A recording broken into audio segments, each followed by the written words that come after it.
الحمدللہ رب العالمین والصلاة والسلام على سید المرسلین اما بعد فاعوذ باللہ من الشیطان الرجیم بسم اللہ الرحمن الرحیم۔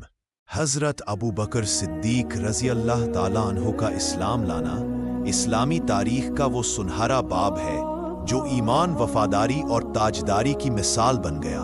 محدثین کی بڑی جماعت اس بات پر زور دیتی ہے کہ حضرت ابو بکر صدیق رضی اللہ تعالی عنہ سب سے پہلے اسلام لانے والے مرد ہیں۔ ابن عساکر نے حضرت علی مرتضی کرم اللہ وجہ الکریم سے روایت کی ہے کہ مردوں میں سب سے پہلے ایمان لانے والے ابو بکر رضی اللہ تعالی عنہ ہیں۔ کچھ جماعتوں کا کہنا ہے کہ سب سے پہلے مومن حضرت علی ہے، کچھ کا کہنا ہے کہ حضرت خدیجہ رضی اللہ تعالی عنہا ہے۔ امام اعظم ابو حنیفہ رضی اللہ تعالی عنہ نے اس پر یوں ترتیب دی ہے: مردوں میں سب سے پہلے ابو بکر صدیق، عورتوں میں حضرت خدیجہ اور نوجوانوں میں حضرت علی رضی اللہ تعالی عنہم اجمعین۔ ابن ابو خیشمہ نے صحیح سند سے زید بن ارقم سے روایت کی: سب سے پہلے نماز پڑھنے والے ابو بکر رضی اللہ تعالی عنہ تھے۔ ابن اسحاق کی روایت کے مطابق حضور صلی اللہ علیہ وآلہ وسلم نے فرمایا: ابو بکر کے علاوہ کوئی ایسا نہیں تھا جو میری دعوت پر بنا دیر اور بنا شک ایمان لایا ہو۔ صحبت، سخاوت اور ایثار۔ حضرت ابو بکر حضور صلی اللہ علیہ کے ہر سفر اور ہر تکلیف میں ساتھ رہے۔ ہجرت کا وہ مقدس منظر آج بھی دلوں کو رلاتا ہے جب وہ غار ثور میں حضور صلی اللہ علیہ وسلم کے ساتھ تھے۔ ان کے قدموں میں کھار آئے مگر محبت میں کمی نہیں آئی۔ ہجرت کے وقت آپ نے اپنے اہل و عیال اور مال کو خدا اور رسول کی محبت میں چھوڑ دی۔ آپ بہت بڑے صاحب سخاوت تھے۔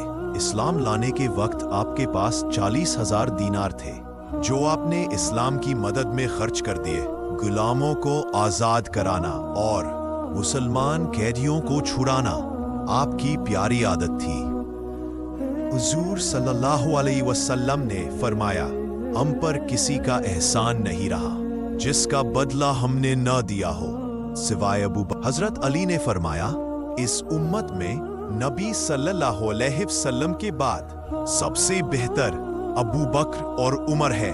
ذہبی فرماتے ہیں کہ یہ بات حضرت علی سے متواتر نقل ہوئی ہے۔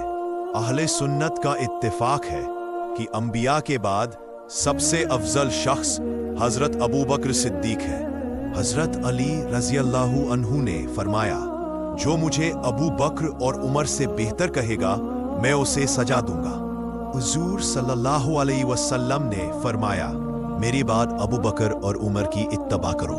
ایک عورت نے کہا: اگر میں آپ کو نہ پاؤں تو کیا کروں؟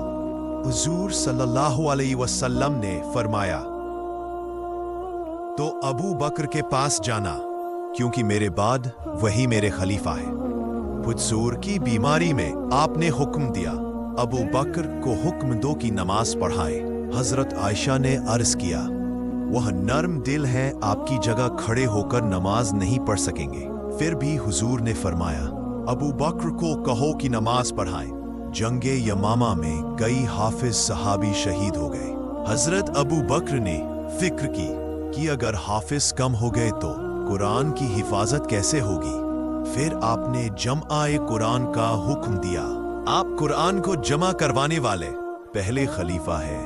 حضور صلی اللہ علیہ وسلم کے انتقال کے بعد امت کو سنبھالنے والا اگر کوئی تھا تو وہ تھے ابو بکر صدیق۔ باغیوں کو روکا، ارتداد کی لہر تھامی اور قرآن کو جما کر اسلام کو ہمیشہ کے لیے محفوظ کیا۔ وفات کا واقعہ۔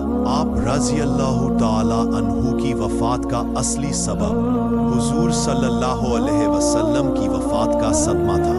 جب حضور صلی اللہ علیہ وسلم پردہ فرما گئے، وہ صدمہ جو آخری سانس تک آپ کے دل سے کم نہ ہوا۔ 7 جمادی الآخر 13 ہجری دن تھا دوشنبہ کا۔